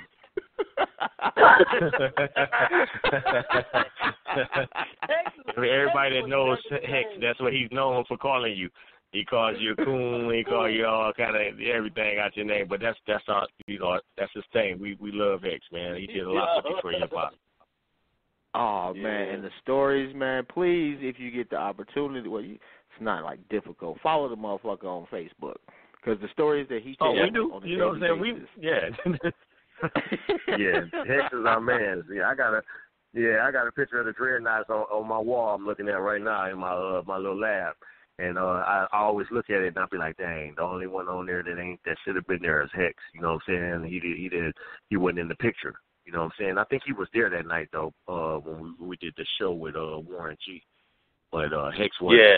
I don't know why he wasn't in the picture, man, and it bothers me. It's the picture that they put in the Detroit Institute of Arts, and he should have been there before I was in there. You know what I'm saying? I'm not an original member of the Dreadnoughts. You know what I'm saying? I just DJ for him now, but Hex is the lieutenant. That's the sergeant. That's the captain. That's the everything. You know what I'm saying? That's he the head. He the head of the Almighty Dreadnoughts. Yep. You know what I'm saying? Yep. So he wasn't in that picture in that. Huh? Yeah. I say he followed. He found Slum Village, Almighty Dreadnoughts. Man, he founded a lot of Detroit artists and put them on the map. I ain't gonna front, man. When I found out, like when we just came back, I just came back off a tour and I found out that our brother Baten passed. So me and my godbrother flown up to Detroit, and you know we all were all talking old times. Then what? A few months later, that's when Hex had a stroke, and I was like, what? Man, I mean, you talking about we were all praying, but thank God he's alive. He's still funny. He hasn't changed, but he's still gonna be Hex. It's like if he don't call you a cool to anything, trust me, man. If he don't call you that, he don't like you. Right. It's literally right. It's so the opposite. He will cuss you out, but he's like, I love you. But if he don't say nothing to you, dude, he don't like you. That's for sure. Oh, and shout out to the people in on the live stream. Shout out to Kenyatta, Devonda, What's up, Brazi? Shamir, Kimberly, how you doing, Queen? K Mac, J Jones, Tamuk, I always pronounce your name incorrectly. Queening, shout out to you, Barriette, and Devon, I hope I pronounced that correctly. And D Macy always fucks with the show. Shout out to Dominic, man. Shout out to you. Yeah. But that was me, Devin Patillo. But look, man, I'm gonna let y'all get back with the interview. Hey, it's good meeting you, brother. Yo, everybody follow my brother on Instagram, man, DJ Lowe's, the original DJ Lowe's, man, and keep up the good work, and I'll see you when I get home, bro. All right, just call me, hit me up, bro. Love you, bro. Yes, sir. Love you too. Yeah. And yo, keep doing your thing, Man, my man. keep up the good work. Jobs, keep doing your thing, man. Keep doing your I thing. appreciate that, bro. All right, Hey, salute. We ain't doing much over salute. here, man. I just run my mouth and listen a little bit. That's what's up. All right. Hey, it is what it is, man. Definitely appreciate that, man. Man, that's a dope ass circle too, man. Like the freaking story. Oh, yeah, we all It's just connected, like, man. I did not anticipate. I mean, well, I can't say I didn't anticipate it because I already knew, man. It's that you been running in the right hip hop circles for a long ass time, and there's a reason why you still running in hip hop circles is because you're a good person, clearly. My man, I appreciate that. Yeah, I try to keep my name clear of negative, you know what I'm saying, attachments, if you will. You know what I'm saying? I try to do the best that I can, you know. You know, some things you can't avoid, you know what I'm saying, relationship-wise. You know, people may look at you like you ain't the best person, you know what I'm saying, because you just ain't fit they plan or whatever. But, Fact. you know, other than that, my name is good in these streets. You know what I'm saying? Hey, that's good all out you here, can do and right there, bro. I love everybody. I go out my way to help everybody. You know what I'm saying? They can't, you know, you can't say that Los is a liar, a thief, or cheat. You know, you can't say none of those things. You know, you can't. When I'm out of here, I want my legacy to be untarnished. You know what I'm saying? I want people to talk about me. I don't want them lying at that gathering. Like, oh, he was a good guy. He was. I loved him so much. I want it to be real. I want it to be sincere when I make my transition. So that's what I'm trying to do. Don't want to do nothing I feel you on that. to bring Because you know they're gonna shame lie to my family. You know. Yeah, they will lie. I mean, you know. You could be the shittiest it'll person be pretty alive. obvious if. Yeah. Well, at least Well, they my won't lie baby about in them heaven things. now. They won't lie. Yeah. Right. I mean, I done asked Yeah. plenty of times, like, is there anybody that's ever just gonna be like, bro was just an asshole? End the story. Right. Keep it 100. You know what I'm saying? Because Yeah. I've been at a few of them doggone funerals, and they'd be like, come on, man, that is not the same person laying up there, man, that you talk about. That ain't the dude I knew. Right. Yeah. Am I in the wrong spot? Did I come to the right place? Right. That ain't Right. him. Yeah, I myself, Nah. unfortunately, have sat in on a couple of those. So, yeah, if people want to contact you, man, they want you to DJ for them, they need some production, whatever they need, how they go about doing that? Yeah, they can hit me on all of the social media platforms, you know what I'm saying? Like on Instagram, I'm DJ Los, the original. I have to put that in there because, you know, you got a few cats out here that don't understand. You know what I'm saying? That, you know, the name is the name. And when you own the trademark and, you know what I'm saying, and all of that, and, you know, a couple of them I might have to come for on a business tip, you know, because it's kind of interfering with, you know, what I got going on. It's conflicting. It's conflicting interests, you know what I'm saying? But I'm DJ Los, the original, on Instagram, and on Facebook, I'm DJ Los. I think it's D.J.LOS on Facebook. And on Twitter, it's DJ Los 313. That's dope. That's dope. You got anything coming up in the future? Yeah, I got a bunch of stuff going on. The most immediate thing that I got going on is I'm working on a second album with my group, ARES, That stands for a Red Eye Smoking. So it's two members that formed the group. That formed that group. Alias Pinochle and Slaughter. They're like a subgroup of the Almighty Dreadnoughts. Okay. And Pinochle is actually on the single that I produced for Kid Vicious called Snapbacks and Backpacks that you can purchase on iTunes. iTunes, Tidal, Spotify, you name it. It's on all the platforms. But Pinocchle's on the hook of that song. And but we're working on the next album for ARES, and it's called Eye Contact. And that's coming up soon. Yep, and then as well as Kid Vicious, he's working on his album. Oh, that Snapbacks and Backpacks? Yes. Oh, my man, I appreciate that. Yep, yeah. Oh, and I did the track. It was going to be a ARES track, but then I was like, you know what? Let me see what Vicious think about this track. And I sent it to him, and he was like, I got this. You know what I'm saying? I said, all right, let's see. And then he took a minute. He didn't even let me know, so I'm thinking he didn't like the beat. You know what I'm saying? So after a week go by, like, I'm impatient when I create something. Like, if I know I got something, I like it. If a person don't act on it immediately, I'll be like, okay, you don't like it. You're not hurting my feelings, bro. I'm about to turn this into something. So I was just, you know what I'm saying? So, you know what I'm saying? A lot of rappers don't understand that. They be like, I don't want to tell Los I don't like it. Or, no, tell me you don't like it because that's being fair. That's telling me this ain't for me. Proof did it. I did a track for Marquise Porter from here called 313. And I tried to give it to Proof, and I was like, Proof, this is going to be dope, man. I'm going to get you on it. I'm going to get Big Herc on there and Stretch Money and Boss and Awesome Dre. It's going to be like a posse song. It's going to be talking about the deep. You know what I'm saying? And Proof passed on it. You know what I'm saying? He's like, Los, this ain't for me, man. I'm gonna write to this other track. The one that I told you about, that ended up being the song. And I was like, but you don't like the 313? And then I got the lady from the operator saying, you have reached area code 313. That's clever. You know, Proof, you got to do this, man. It's going to be big. You at D12. And he was like, it ain't for me, Los. You know what I'm saying? And that's what happened. I ended up giving it to Marquise Porter. You know what I'm saying? And Marquise turned it into a little local anthem.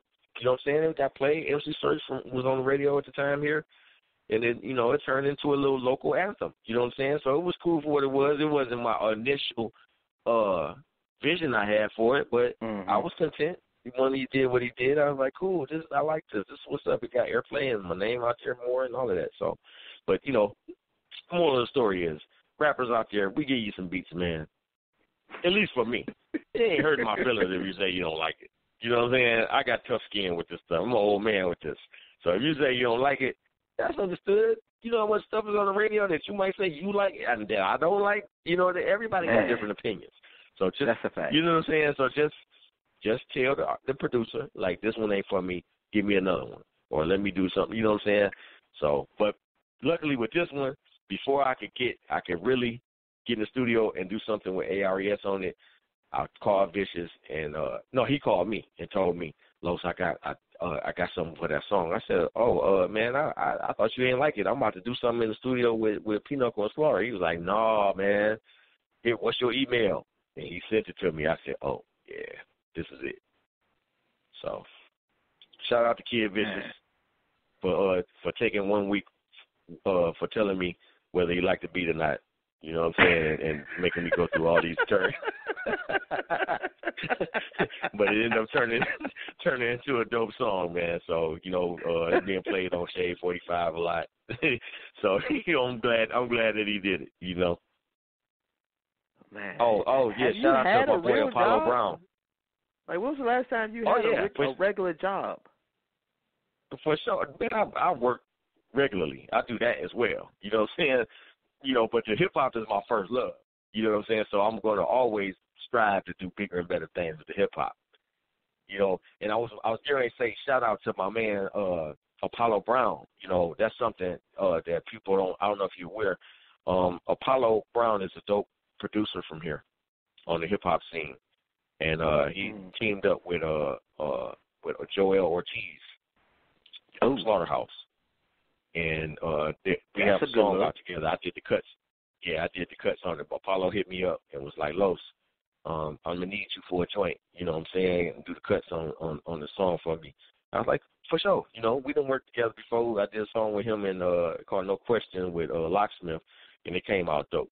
And so he's like, he hit me up again, like I'm on this song. I think I'm gonna put Joel Ortiz from Slaughterhouse. I said, oh snap, that's what's up. I was like, Joel, that's my dude. You know, I was gonna be Slaughterhouse's DJ. You know, we talked about that maybe about a year ago. I flew to Chicago with them, and this is during the period where Joe Budden decided he wasn't going to be a part of the team no more and all of this, so it ended up falling through. And I really had my hopes up with that because that was going to take me in some, you know, in the bigger arena with this hip hop. But but it was a good trip. You know what I'm saying? Leave it up to Joe Budden to screw somebody over. Yeah. Well, you know, he had bigger and better endeavors, and you know he had his reasons. Everybody got their opinions, you know, about how things should go, and that's understood, you know. But when you enter into a group situation, it's unfortunate that you know when you come together as a team, and then you know sometimes egos could play a part. You know I could tell my brother Royce was down about it, even that night when we performed, because we ended up doing the show in Chicago without Joe. But I could tell that Royce was like, man, it ain't. He even told me, he was like, Los, we just running through this, man. I just want to get through this show and get it over with. You know what I'm saying? So I was like bummed out. I'm like, I'm happy because I'm about to be DJing for Slaughterhouse. You know what I'm saying? This is a good look for me, and I'm having fun and networking, and you know what I'm saying. But I could feel that void. So wait a minute, you was there the night they broke up. They had talked about, put it like this, the last performance of Slaughterhouse, I was the DJ.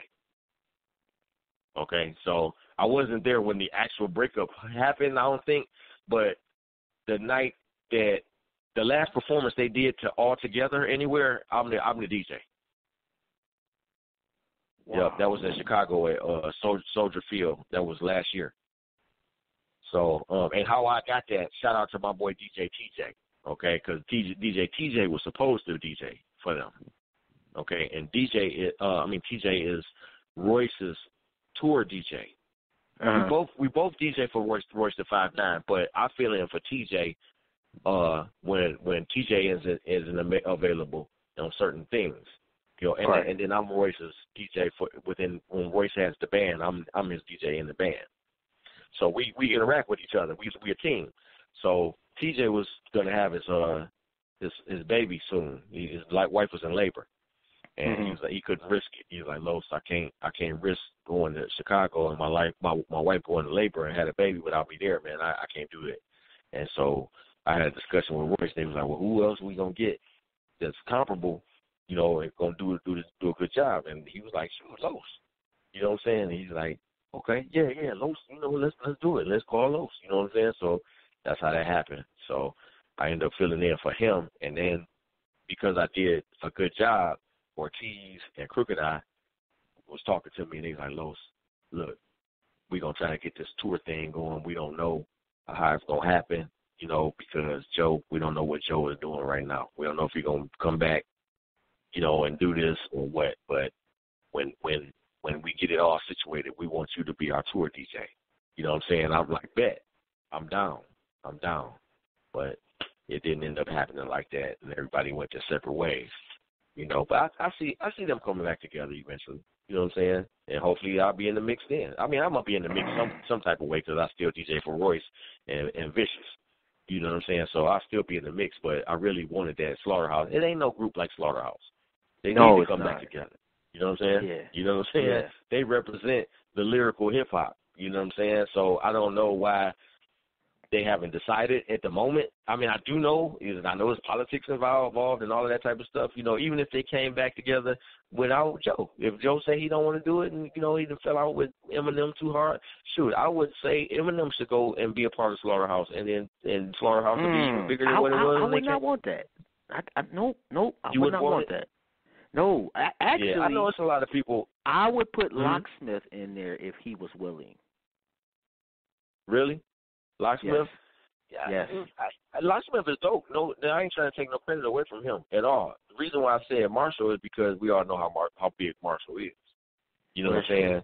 And Marshall is the one who pretty much decided to put the group together. Well, I think it was Royce's idea. I think Royce is the one who came up with it, and then he discussed it with Eminem. And so because Eminem is the bigger one, the bigger vehicle, he endorsed it. You know what I'm saying? It made it happen. But if Eminem, it's just like, to me, it will work well. To me, it will work well with Eminem in the group because that's what people thought in the beginning anyway. They thought that he was going to be a part of Slaughterhouse, even myself. And then he wasn't. And I was like, oh, you just backing him? Okay. All right. You know what I'm saying? But, I knew everybody. It was a good idea because everybody in the group was lyrical and is. You know what I'm saying? And I know, Crooked Eye. Huh? Crooked Eye is nasty. What you say? That's it. I was just saying that. I was agreeing with you. Yeah. I met Crook in Cali years ago. Like I said, I used to visit out there with my dad when he was working for Death Row. So during the time when Dre left and my dad was working with Suge, Crooked Eye was signed to Suge because Suge still had Death Row. And so Suge was getting ready to put Crooked Eye out big time. You know what I'm saying? He was supposed to be like the savior for Death Row in a sense. And now that Dre is gone and Snoop and everybody and no big artists like that, Crooked Eye was going to be the one that Suge put his money into. Tupac was gone, so he was supposed to be the person to resurrect the label. And that's how I met him. And I knew he was dope then. You know what I'm saying? He had a song that I had copies of where he was dissing Snoop. I was like, oh, snap. You know what I'm saying? He was killing it. And that's how me and him linked up in the beginning. And then, of course, like that was just one visit. We wasn't buddy after that or nothing like that. But years later, I ended up doing a show with him, maybe 2 years ago. I did the show with him, and he was so impressed. Like, Los, I ain't know you was like that. You know what I'm saying? I was like, bro, I'm in the midst. I'm like one of the best kept secrets, bro. You know what I'm saying? I'm trying to give myself a little accolades with it. And he was like, man, I want to take you on tour with me. I said, bet. You know what I'm saying? That never materialized either, though. But that's how me and Crooked Eye, that was the second time. That was the second time me and Crook had linked up. You know what I'm saying? Then the third time was, like I said, the time with Slaughterhouse, when I did the show with Slaughterhouse. So, yeah. So if it's meant to happen, that's how I live my life. You know what I'm saying? That's how I do my hip-hop. What's meant to happen is supposed to happen. What's not meant to happen, it won't. And you just keep going. You know what I'm saying? You just creating history and leaving a legacy. That's a dope-ass way to look at it. And then, because like we've been doing the show about 4 years. Okay. And a lot of people that came on the show, and if everybody was as honest on the show as off the show as they were on the show, we would have interviewed everybody except the Pope. Like, I have been promised so much shit, man. Oh yeah. And at first I used to get tight about it. Like, man, so-and-so, you gave me your word. After it happens a few times, you're like, oh, okay, people just to say some shit. Yeah. I don't know what it is about that. Unfortunately, people ain't professional sometimes. That's what it is. People, and then they don't believe in their word is bond. You know what I'm saying? Remember we used to say that back in the day, word is bond. You know what I'm saying? New York, they came up with that phrase, word is bond. But that's truth. Your word is your bond. So, you ain't supposed to be reneging on nothing that you said you were going to do. No, it don't matter what you say, nah. I mean, for some of us it does, but yeah. And I got to commend you on, like you was on time, like that don't happen all the time. And you was responsive, and you, hey, let's make it happen. Like, that's dope. Yep. Yeah, I take and shout out to my daddy. You know what I'm saying? Because that's who I'm emulating. You know what I'm saying? I keep it 100. My dad is the dopest percussionist on the planet. Okay, and I ain't the only one to say that. I only, people might say, "Oh, you just say that because that's your daddy." You go and research my daddy. Go Google him. Carl Butch Small. Go Google him and see how many records he done played on and how many people he worked with over the years. He worked with the Four Tops right now and the Temptations. You know what I'm saying? And they tour more than anybody in the music business besides the Beach Boys. And my dad done played with them too. So, you know, you know what I'm saying? So that's when you see me attempting to be somewhat professional, I'm trying to emulate what I've seen my father do throughout my whole life. You know what I'm saying? I wouldn't be DJ Los if it wasn't for my daddy. My daddy named me that. You know what I'm saying? He named me DJ Los. I didn't even come up with my own name.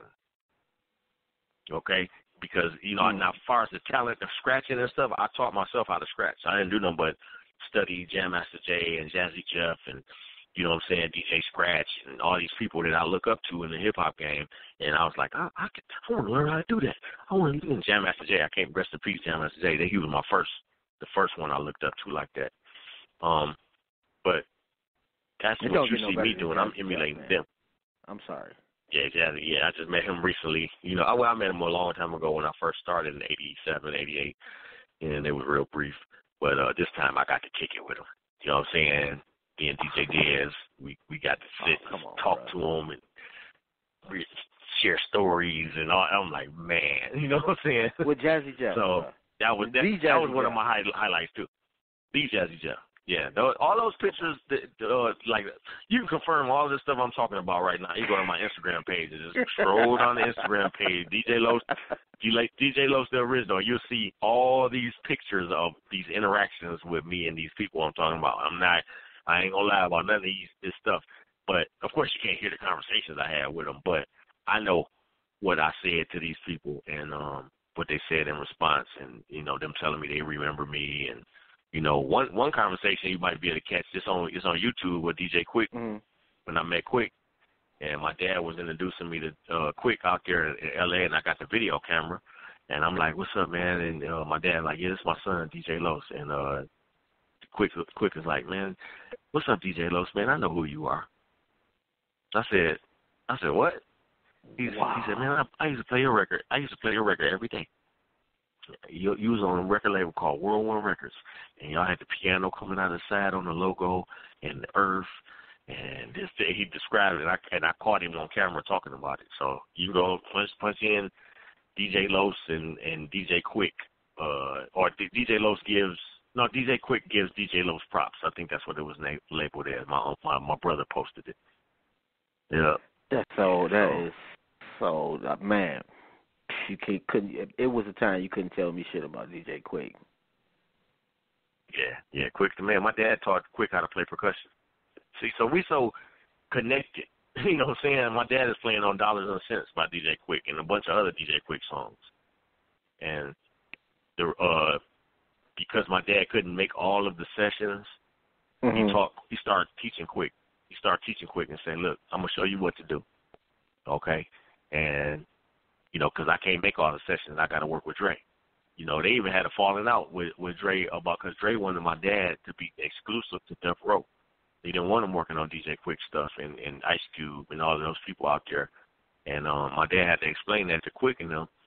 And Quick got upset about that junk. You know what I'm saying? You know, he didn't. Yeah, you know, yeah, and Suge.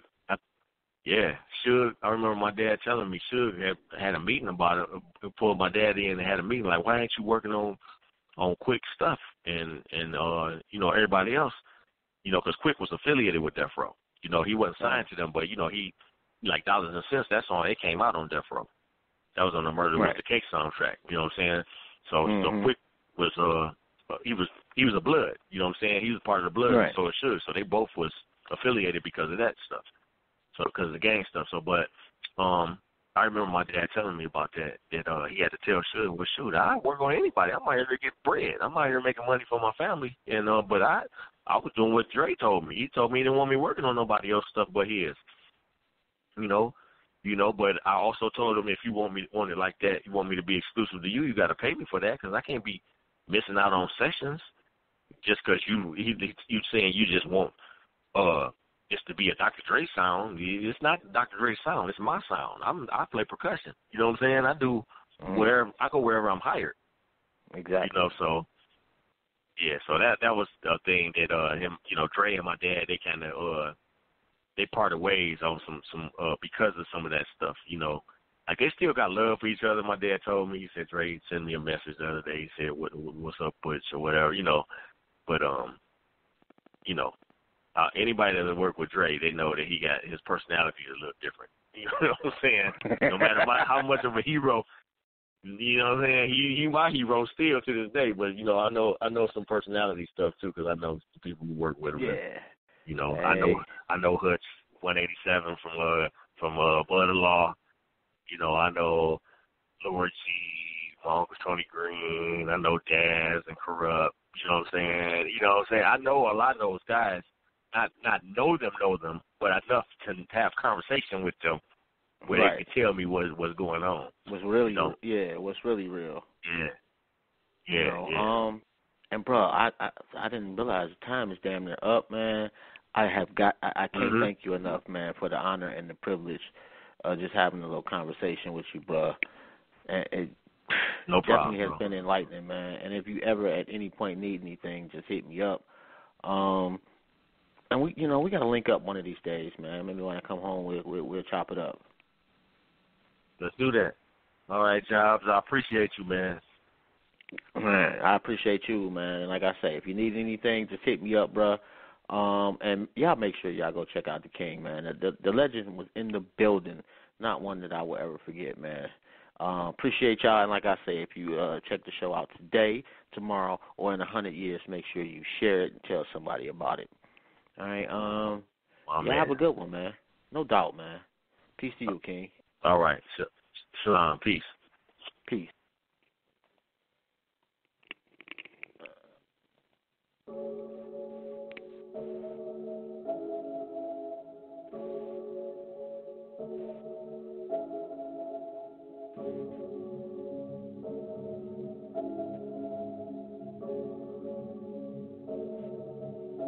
Go harder, go home when you in this game. Always use your blanket when you switch your lane. Grind and work that 9 to 5 to ease the pain. Share the turn umbrellas when your bills rain. Go hard till you feel it. Get a job, open up a business. Haters gon' watch when you kill shit. Every murder case got a witness. Whole block going through the blue. Coming from the bottom, do you feel it? Being broke, leave a hole in your soul. Put your fists in the air, black folk, if you feel me. Came from the bottom, no lights, no gas. You can get robbed, no pipe, no mask. Throw a tea party, don't invite your ass. Now your belly got tissue to wipe your ass. It ain't no love from the government. Every president been on some sucker shit. Young niggas busting shit, no, I'm not loving it. This is the option they stuck me with. Grind hard till I'm filthy, filthy, filthy. Filthy, filthy, filthy, rich, you feel me? Grind hard till I'm filthy, filthy, filthy, filthy, filthy, filthy, rich, you feel me? Grind hard till I'm filthy, filthy, filthy, filthy, filthy, filthy, rich, you feel me? Grind hard till I'm filthy, filthy, filthy, filthy, filthy, filthy, rich, you feel me?